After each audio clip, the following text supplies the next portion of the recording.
Eclesiastes, capítulo 1. Palavra do pregador, filho de Davi, rei de Jerusalém. Vaidade de vaidades, diz o pregador. Vaidade de vaidades, tudo é vaidade. Que proveito tem o homem de todo o seu trabalho com que se afadiga debaixo do sol? Geração vai e geração vem, mas a terra permanece para sempre. Levanta-se o sol e põe-se o sol e volta ao seu lugar, onde nasce de novo. O vento vai para o sul e faz o seu giro para o norte. Volve-se e revolve-se na sua carreira e retorna aos seus circuitos. Todos os rios correm para o mar, e o mar não se enche. Ao lugar para onde correm os rios, para lá tornam eles a correr. Todas as coisas são canseiras tais, que ninguém as pode exprimir. Os olhos não se fartam de ver, nem se enchem os ouvidos de ouvir. O que foi é o que há de ser, e o que se fez, isso se tornará a fazer. Nada há, pois, novo debaixo do sol. Há alguma coisa de que se possa dizer: vê, isto é novo? Não. Já foi nos séculos que foram antes de nós. Já não há lembrança das coisas que precederam, e das coisas posteriores também não haverá memória entre os que hão de vir depois delas. Eu, o pregador, venho sendo rei de Israel em Jerusalém. Apliquei o coração a esquadrinhar e a informar-me com sabedoria de tudo quanto sucede debaixo do céu.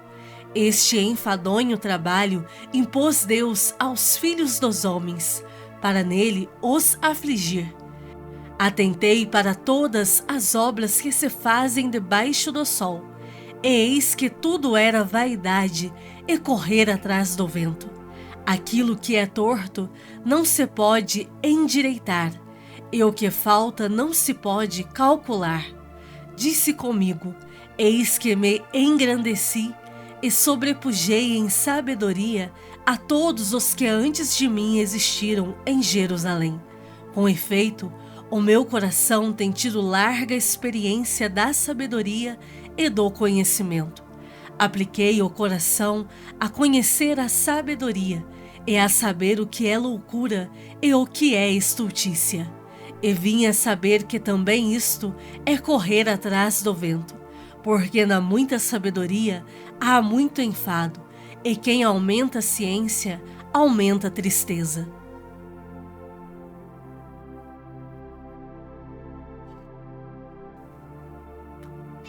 Eclesiastes, capítulo 2. Disse comigo: vamos, eu te provarei com a alegria. Goza, pois, a felicidade. Mas também isso era vaidade. Do riso disse: é loucura. E da alegria, de que serve? Resolvi no meu coração dar-me ao vinho, regendo-me, contudo, pela sabedoria, e entregar-me à loucura, até ver o que melhor seria que fizessem os filhos dos homens debaixo do céu, durante os poucos dias da sua vida. Empreendi grandes obras, edifiquei para mim casas, plantei para mim vinhas, fiz jardins e pomares para mim, e nestes plantei árvores frutíferas de toda a espécie. Fiz para mim açudes, para regar com eles o bosque em que reverdeciam as árvores. Comprei servos e servas, e tive servos nascidos em casa. Também possuí bois e ovelhas, mais do que possuíram todos os que antes de mim viveram em Jerusalém. Amontoei também para mim prata e ouro, e tesouros de reis e de províncias. Provi-me de cantores e cantoras, e das delícias dos filhos dos homens, mulheres e mulheres. Engrandeci-me e sobrepujei a todos os que viveram antes de mim em Jerusalém. Perseverou também comigo a minha sabedoria. Tudo quanto desejaram os meus olhos, não lhes neguei, nem privei o coração de alegria alguma, pois eu me alegrava com todas as minhas fadigas. E isso era a recompensa de todas elas.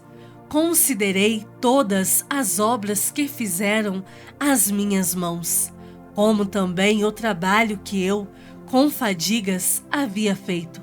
E eis que tudo era vaidade e correr atrás do vento, e nenhum proveito havia debaixo do sol. Então passei a considerar a sabedoria, e a loucura, e a estultícia. Que fará o homem que seguir ao rei? O mesmo que outros já fizeram. Então vi que a sabedoria é mais proveitosa do que a estultícia, quanto a luz traz mais proveito do que as trevas. Os olhos do sábio estão na sua cabeça, mas o estulto anda em trevas. Contudo, entendi que o mesmo lhes sucede a ambos. Pelo que disse eu comigo: como acontece ao estulto, assim me sucede a mim. Por que, pois, busquei eu mais a sabedoria? Então disse a mim mesmo que também isso era vaidade, pois, tanto do sábio como do estulto, a memória não durará para sempre, pois, passados alguns dias, tudo cai no esquecimento.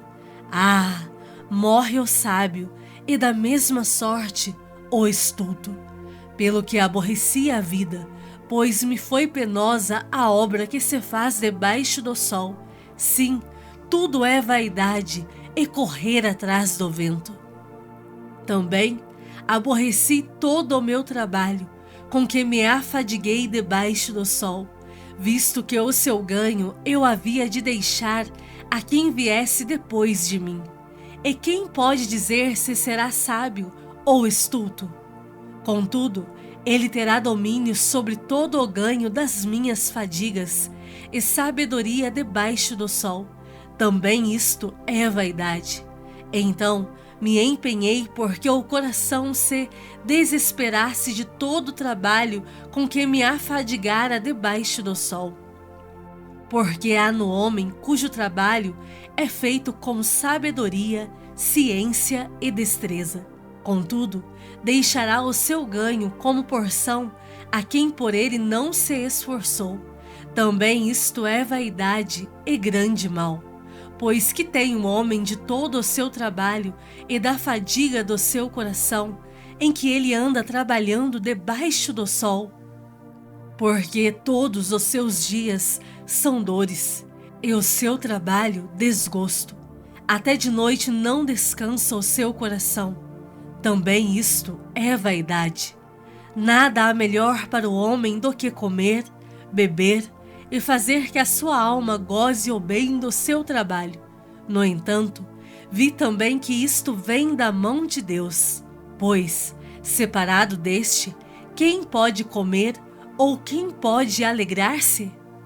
Porque Deus dá sabedoria, conhecimento e prazer ao homem que lhe agrada, mas ao pecador dá trabalho para que ele ajunte e amontoe, a fim de dar àquele que agrada a Deus. Também isto é vaidade e correr atrás do vento.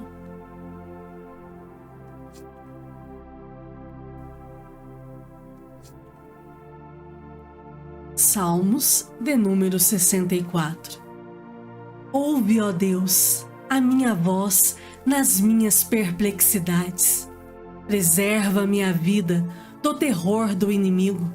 Esconde-me da conspiração dos malfeitores e do tumulto dos que praticam a iniquidade, os quais afiam a língua como espada e apontam, quais flechas, palavras amargas, para as ocultas atingirem o íntegro. Contra ele disparam repentinamente e não temem. Teimam no mau propósito, falam em secretamente armar ciladas, dizem: quem nos verá? Projetam iniquidade, inquirem tudo o que se pode escogitar. É um abismo o pensamento e o coração de cada um deles. Mas Deus desfere contra eles uma seta, de súbito se acharão feridos. Dessarte serão levados a tropeçar.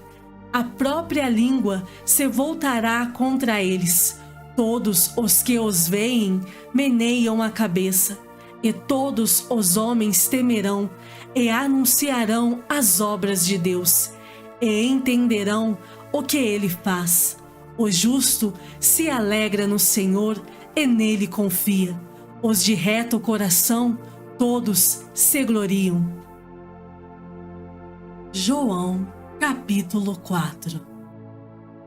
Quando, pois, o Senhor veio a saber que os fariseus tinham ouvido dizer que ele, Jesus, fazia e batizava mais discípulos que João, se bem que Jesus mesmo não batizava, e sim os seus discípulos, deixou a Judeia, retirando-se outra vez para a Galileia. E era-lhe necessário atravessar a província de Samaria. Chegou, pois, a uma cidade samaritana chamada Sicar, perto das terras que Jacó dera a seu filho José. Estava ali a fonte de Jacó. Cansado da viagem, assentara-se Jesus junto à fonte, por volta da hora sexta. Nisto, veio uma mulher samaritana tirar água. Disse-lhe Jesus: dá-me de beber, pois seus discípulos tinham ido à cidade para comprar alimentos. Então lhe disse a mulher samaritana: como, sendo tu judeu, pedes de beber a mim, que sou mulher samaritana? Porque os judeus não se dão com os samaritanos. Replicou-lhe Jesus: se conheceras o dom de Deus, e quem é o que te pede, dá-me de beber, tu lhe pedirias, e ele te daria água viva. Respondeu-lhe ela: Senhor, tu não tens com que atirar, e o poço é fundo. Onde, pois, tens a água viva? És tu, porventura, maior do que Jacó, o nosso pai, que nos deu o poço, do qual ele mesmo bebeu, e, bem assim, seus filhos e seu gado? Afirmou-lhe Jesus: quem beber desta água tornará a ter sede. Aquele, porém, que beber da água que eu lhe der, nunca mais terá sede. Pelo contrário, a água que eu lhe der será nele uma fonte a jorrar para a vida eterna. Disse-lhe a mulher: Senhor, dá-me dessa água, para que eu não mais tenha sede, nem precise vir aqui buscá-la. Disse-lhe Jesus: vai, chama teu marido e vem cá. Ao que lhe respondeu a mulher: não tenho marido. Replicou-lhe Jesus: bem disseste, não tenho marido, porque 5 maridos já tiveste, e esse que agora tens não é teu marido. Isto disseste com verdade. Senhor, disse-lhe a mulher, vejo que tu és profeta. Nossos pais adoravam neste monte. Vós, entretanto, dizeis que em Jerusalém é o lugar onde se deve adorar. Disse-lhe Jesus: mulher, podes crer-me que a hora vem, quando nem neste monte, nem em Jerusalém adorareis o Pai. Vós adorais o que não conheceis, nós adoramos o que conhecemos, porque a salvação vem dos judeus. Mas vem a hora, e já chegou, em que os verdadeiros adoradores adorarão o Pai em espírito e em verdade, porque são estes que o Pai procura para seus adoradores. Deus é espírito e importa que os seus adoradores o adorem em espírito e em verdade. Eu sei, respondeu a mulher, que há de vir o Messias, chamado Cristo. Quando ele vier, nos anunciará todas as coisas. Disse-lhe Jesus: Eu o sou, eu que falo contigo. Neste ponto, chegaram os seus discípulos e se admiraram de que estivesse falando com uma mulher.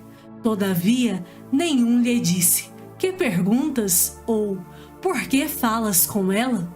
Quanto à mulher, deixou o seu cântaro, foi à cidade e disse àqueles homens: Vinde comigo e vede um homem que me disse tudo quanto tenho feito. Será este, porventura, o Cristo? Saíram, pois, da cidade e vieram ter com ele. Nesse interim, os discípulos lhe rogavam, dizendo: Mestre, come. Mas ele lhes disse: Uma comida tenho para comer, que vós não conheceis. Diziam então os discípulos uns aos outros: Ter-lhe-ia, porventura, alguém trazido o que comer? Disse-lhes Jesus: A minha comida consiste em fazer a vontade daquele que me enviou e realizar a sua obra. Não dizeis vós que ainda há 4 meses até a ceifa? Eu, porém, vos digo: erguei os olhos e vede os campos, pois já branquejam para a ceifa. O ceifeiro recebe desde já a recompensa e entesoura o seu fruto para a vida eterna. E de Sarte se alegram tanto o semeador como o ceifeiro. Pois, no caso, é verdadeiro o ditado: um é o semeador e outro é o ceifeiro. Eu vos enviei para ceifar o que não semeastes. Outros trabalharam e vós entrastes no seu trabalho. Muitos samaritanos daquela cidade creram nele, em virtude do testemunho da mulher, que anunciara: Ele me disse tudo quanto tenho feito. Vindo, pois, os samaritanos ter com Jesus, pediam-lhe que permanecesse com eles, e ficou ali 2 dias. Muitos outros creram nele por causa da sua palavra, e diziam à mulher: Já agora não é pelo que disseste que nós cremos, mas porque nós mesmos temos ouvido e sabemos que este é verdadeiramente o Salvador do mundo. Passados 2 dias, partiu dali para a Galiléia, porque o mesmo Jesus testemunhou que um profeta não tem honras na sua própria terra. Assim, quando chegou a Galiléia, os galileus o receberam, porque viram todas as coisas que ele fizera em Jerusalém por ocasião da festa, a qual eles também tinham comparecido. Dirigiu-se de novo a Caná da Galiléia, onde da água fizera vinho. Ora, havia um oficial do rei, cujo filho estava doente em Cafarnaum. Tendo ouvido dizer que Jesus viera da Judéia para a Galiléia, foi ter com ele e lhe rogou que descesse para curar seu filho, que estava à morte. Então Jesus lhe disse: Se, porventura, não virdes sinais e prodígios, de modo nenhum crereis. Rogou-lhe o oficial: Senhor, desce, antes que meu filho morra. Vai, disse-lhe Jesus, teu filho vive. O homem creu na palavra de Jesus e partiu. Já ele descia, quando os seus servos lhe vieram ao encontro, anunciando-lhe que o seu filho vivia. Então, indagou deles a que hora o seu filho se sentira melhor. Informaram: ontem, à hora 7ª, a febre o deixou. Com isto, reconheceu o pai ser aquela precisamente a hora em que Jesus lhe dissera: teu filho vive. E creu ele e toda a sua casa. Foi este o segundo sinal que fez Jesus, depois de vir da Judéia para a Galiléia.